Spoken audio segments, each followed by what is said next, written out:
Natasha Romanoff was always one of the more interesting Avengers. No, she wasn't a super soldier, or a goddess, or a spider mutant, but she was interesting.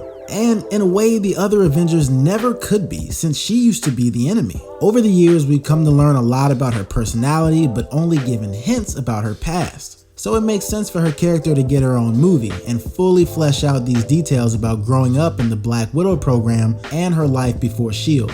But there's only one thing that's kinda bugging me though. He's dead! Oh yeah, that. But anyway, y'all already knew that, so let's just get into the movie. The basic premise is that while on the run after Civil War, Natasha's long-lost sister is wrapped up in a mind control experiment being carried out by the organization that runs the Black Widow program. After getting her hands on the mind control antidote, she sends it to Natasha so the mind-controlled widows can't get their hands on it. Eventually, Natasha and her sister Yelena team up to take down the Red Room, and along the way they both confront the heavy emotional toll weighing on them from their upbringing as assassins and being robbed from having a normal childhood and family. This is pretty much what everybody wanted like 5 years back when she was, alive. But instead, we got the first female Marvel movie from a hero nobody ever heard of, played by an actress nobody likes, and then has popped up only once or twice for just a couple of minutes since then. Okay, I digress. I'm not going to talk about that anymore. What I liked about this film is the amount of heart given to it. We've seen Natasha's soft side.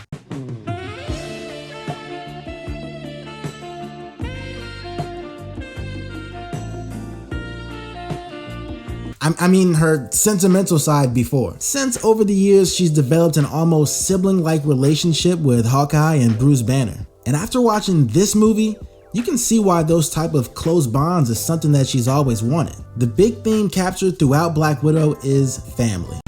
I don't have friends, I got family.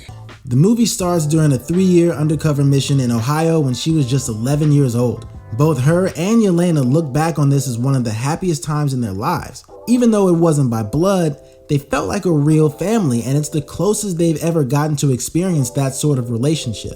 Honestly, my favorite parts of the movie were when they were all together, and there really wasn't enough of those moments. Which brings me to my first big problem with Black Widow. It just doesn't know what it wants to be. It sounds counterintuitive, but the film suffers from being too balanced. Let me explain that. As I've already said, the main theme here is family, right? Some might argue that it's revenge against the Red Room, but not really. The reason Natasha goes to find Yelena in Budapest was just to find her long-lost sister and figure out what the hell is going on with these vials of Mad Dog 2020. She didn't even know Dreykov was alive at the time. And the reason Yelena wants to team up with Natasha is to break the other widows out of their mind control curse. Yeah, they definitely hate Dreykov, and he gonna get it. But in the end, even the reason they want to kill him is more about saving the girls who would be selected for the Widow program in the future, not necessarily out of sheer hatred for Dreykov. The thing that's moving the plot forward in each section of the movie are the different members of the family. In Norway, Natasha fights the Taskmaster, gets the Mad Dog vials, then goes to find Yelena. The two of them kick a little ass in Budapest, and after that's done, they go to find Alexei. The three of them kick a little ass and then go to find Melina. Obligatory action movie scene, and then through the power of family, they take on Dreykov. For a movie seemingly so dedicated to this theme, I would have liked to have the girls press their parents more about how the fuck they could do this to them. The dinner scene at Melina's house doesn't really do their collective trauma much justice. Nothing is resolved whatsoever. We don't even hear the parents' real opinions about what the girls mean to them. Infinity War and Guardians of the Galaxy handled the parental abandonment topic way better. Gamora and Thanos' troubled past is explored way more deeply. And regardless of what you think about Thanos, he had a reason for being what he was. I never really questioned the authenticity of Thanos' feelings for his daughter, and I think it's verified by the fact that he had to give her up for the Soul Stone. I mean, you can tell they both care about the girls, but how do they justify what they did to him? It's clear Alexei was focused on reliving the glory days, but there's not much resolution to it because he never seems to get over it or come to terms with the fact that he should have just let that go. But Melina is even worse. Somehow I feel like the writers want us to like her by the end of it, but I don't see how. For the past 21 years, she's been totally complicit with everything the Red Room is doing. just off in her sick torture farm suffocating pigs and shit like a psychopath, and so dedicated to Dreykov that when her quote-unquote family that she hasn't seen in decades gets back together, the first thing she does is snitch. I'm not even sure what happened between calling Dreykov and then switching back over to Team ScarJo.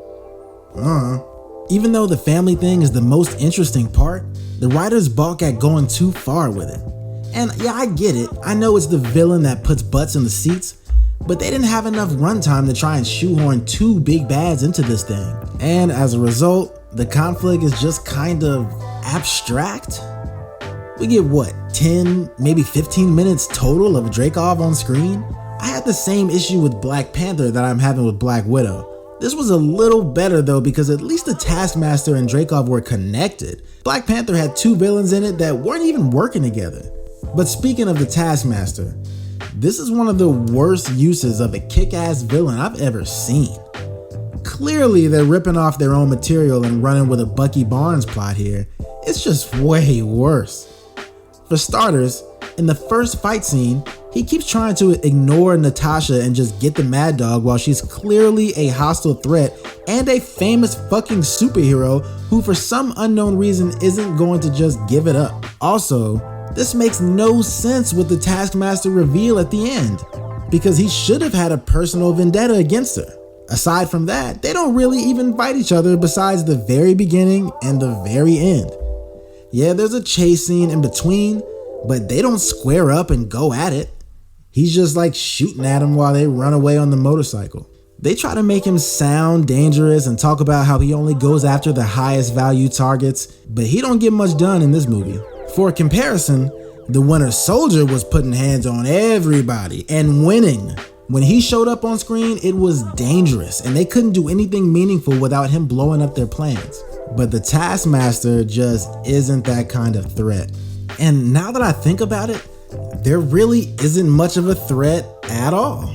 Even if they fail and Dreykov's plan succeeds, we all know what happens in Infinity War, right? There's no immediate or direct danger for them at all aside from the leftover Civil War conflict. Natasha and Yelena could just drop the Mad Dog and go back to Norway like nothing happened if they really wanted to. So the movie fails to really commit to its central theme. The villains pose no direct threat to our heroine. The consequences of the good guys losing to the bad guys is pretty insignificant considering we already know Thanos is going to erase half the population in the immediate aftermath of this film. Which brings me back to the film being released way too late to mean anything. Now don't get me wrong, I was entertained. I just had to laugh a few times thinking about the pointlessness of some of the things going on here. Natasha could have let Taskmaster have what she was about to throw away any damn way in the beginning.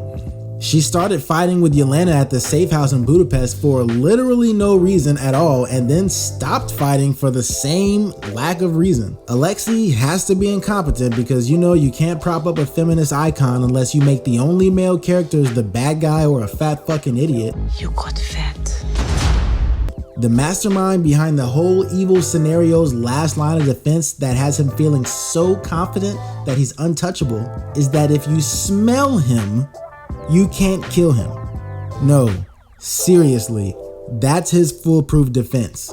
As if every last widow isn't an expert marksman. Ultimately, Black Widow is a mildly entertaining send-off that comes at least a couple of years too late and almost makes me wish they just left her at the bottom of that cliff. The film has a lot of heart, all the actors play their roles to perfection, but the best thing I can say about it overall is... Well, she tried. At least, you know, she... Not bad. It's just not bad. Which is way more underwhelming a sentiment than a character as good as Natasha Romanoff deserves. I love you, but we really gotta go right now. Fine, it was fun while it lasted.